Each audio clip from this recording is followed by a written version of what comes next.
you doing? Welcome to the vlog. It is Battlefront 2 madness moment right now because, as you know, Battlefront 2 came out the other day and it came out amidst a whole heap of hate, violence, rioting and God knows what else because EA had this whole pay-to-win thing that was in it. So basically, to get any rewards and upgrade your characters, you had to take, I don't know, a million years to do it or spend like €1 trillion or a quadrillion dollars to do it. So they've pulled a lot of those features now, so it's a bit easier to progress. For me though, I'm not a hardcore gamer anymore, so the multiplayer stuff and being able to upgrade characters and that kind of thing isn't a big thing for me. I'm just a casual gamer. I play on my own, I play with Cameron.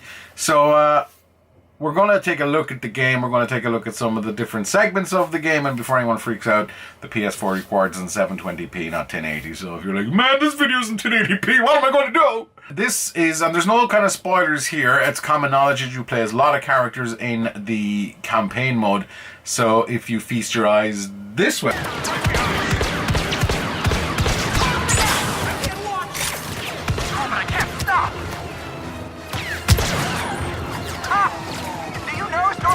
You can see Han Solo as part of the campaign around Mascanada's place. So here's me badly shooting stormtroopers.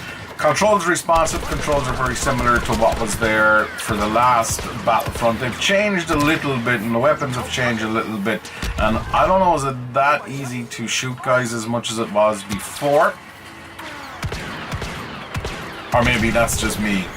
The campaign is really easy. I went through it. I think the campaign is 4 to 5 hours long. I finished it today, Sunday. I only really started it late Friday night when I got the game. So the campaign is really easy, but it's a good, I think it's fun. There's parts where you're as Luke and Han, and this isn't a spoiler or anything, and they're really not connected with the story as such. The story is a little bit predictable, but I think it's pretty cool. And the ending and the finale is just insane. You're doing something that I don't think it's ever been done in a Star Wars movie. Well, it's never been done in a Star Wars movie. I don't know if it's ever been done in a Star Wars game, but it's pretty epic. Even though it's short, it's a whole lot of fun. So I really enjoyed the campaign mode. I'm not a multiplayer fan as such, but in general, because I'm just really get my ass kicked in multiplayer online all the time, so I don't tend to go back to it. But there's a whole load of multiplayer modes, including this one. So if you feast your eyes that way, we'll take a look at Starfighter Assault. So I'm just going to jump right into the game here through the power of editing. So here's one of the ones that's around the Naboo time. There's that big space station from Star Wars Episode 1, The Phantom Menace. That's an interior view that you see. So as you can see, this game looks absolutely incredible. It genuinely is one of the best looking games I've played. It's one of the best Star Wars games. So keeping with things multiplayer, here's the section on Tatooine in Mos Eisley, where this is multiplayer with me as a stormtrooper thundering around, and basically it's kind of last team standing. You can see the scores up the top. Again, you can see how amazing this whole thing looks. It genuinely is stunning. It looks better than the original Battlefront. And even the multiplayer, as much as I get dicked around, it's a lot of fun. It genuinely is a lot of fun. It's as much fun as the last Battlefront. And there's nice little hidden secrets in the multiplayer. So that's the Mos Eisley Cantina, scum and villainy, gaff, and here's one of those little secrets I talked about, which I just think is a nice touch. And if you've got time to do that in a multiplayer game, either you're really good or you've no idea what the hell is going on.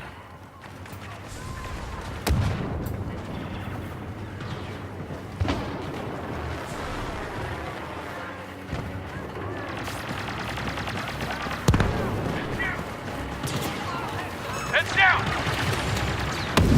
Amazingly, I'm not that useless in that clip, and these are heavily edited clips. One of the other things that is a lot of fun is the Starflight Galactic Assault, where you're flying all the spaceships. There's different types of levels. To this one, there's different ships and all of that kind of thing. It's from different eras. Again, this thing looks stunning. I'm just going to shut up and leave you look at how good this thing looks. Taking a lot of damage. That was some mishap.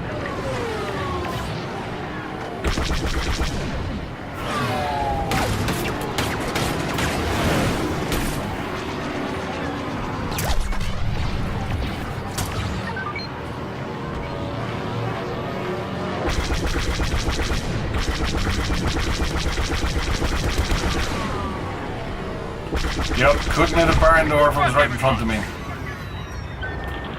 Our bombers have completed their attack run. So a lot of these levels are kind of a lot of these levels are stage based, so you have to get to a certain objective, then you go on to the next part, and so on and so forth. And it is, you know, really intense in places. One of the things that I really loved about the original Battlefront was the local co-op, so I played with Cameron all the time. This time, it doesn't seem as intense or involved. It's still pretty good, but I don't know, there's something about it that's a little bit different. I can't put my finger on it, but it's a whole lot of fun still.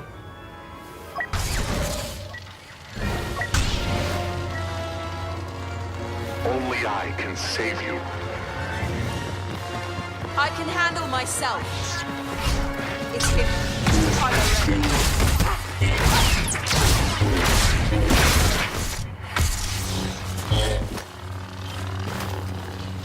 And the animations are really good. Ray runs like Daisy Ridley runs, the way she's very kind of shoulder driven, and she's like this in the game, which is a nice little touch as opposed to like a generic kind of movement that you can just throw into a video game character. It's really good, and even the voice acting who's doing Kylo Ren and Daisy or Ray here, it's epic. It's just the level of detail and the care and attention to the whole thing is amazing. So all in all the hullabaloo about Battlefront 2 being awful, it's a lot of people have a lot of hate because of this whole pay-to-win thing, which EA have pulled back. It sucks if that's the way it is. For a casual gamer like me, it's not a big deal, but if you're really into your games, then I can see where you don't want to spend 60 years of your life just to unlock Darth Vader, or you don't want to spend 15 mortgages worth of your bank balance trying to unlock Darth Vader. So I understand where people came from, a lot of hate there. But it's kind of settled down now because EA have pulled all of this kind of pay-to-win stuff temporarily. And as a game, it's a lot of fun. The campaign is short, but it's a lot of fun. The multiplayer is fun, as always. And I think the level and variety and difference of stuff that's there is amazing for any Star Wars fan. Any hardcore shooter fans might be like, what is it like?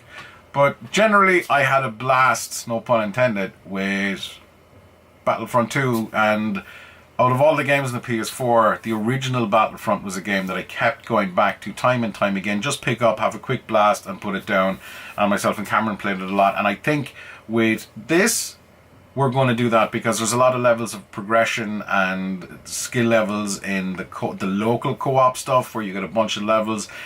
You know, you got like 2.5 minutes to kill like 30 bad guys, then you can go on to the next tier up, so you'll have less time, more bad guys, and so on and so forth. So there's a lot of playability in there. I don't know, this is a different vlog for you guys. I'm a gamer, I've always been a gamer. I'm kind of drifting back into it a little bit more. I don't think I'm ever want to start doing Let's Play videos, but that's my take on Battlefront 2 on the PS4. I think it's fun. I don't understand the hate for it that was there. This is a really polished looking game. It's amazing and it's fun to play. What more do you want? If you're a hardcore gamer, as I said, but for me, thumbs up. Anyway, that is the vlog for today. It's a little bit different. I know we're kind of jumping from this to that to the other.